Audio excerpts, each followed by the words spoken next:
Alright guys, so ayan, nandito tayo sa gitna na ngayon ng Joshua Tree National Park. Kung makikita po ninyo, ang palibot po natin ay puro bato. Puro bato, puro rock formation.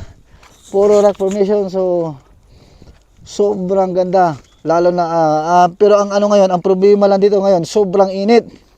Ang temperature ngayon is 107.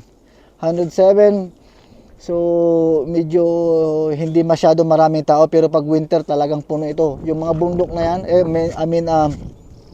yung mga bato na yan, ang daming umaakyat, nagra-rock climbing yan, puro tali po yan siya. Maraming tali yan siya, maraming nagra-rock climbing. Kasi nandito kami last year.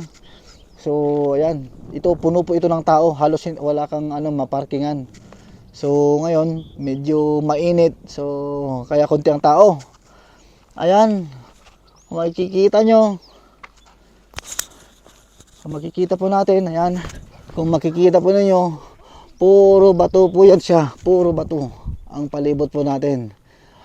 Hindi pa natin naabot yung skull na tinatawag nila. Ayan, puro bato. Ang sarap umakyat sa mga bato na yan.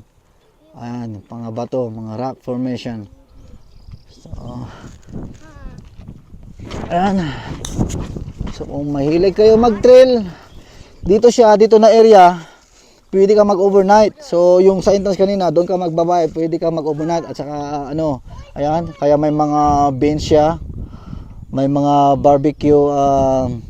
barbecuehan, pwede ka mag-barbecue.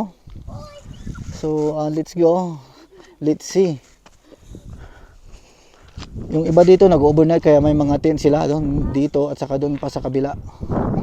May mga sila. Oh, you see that, baby? There's a cave over there. You guys wanna go there? You guys wanna go there quick?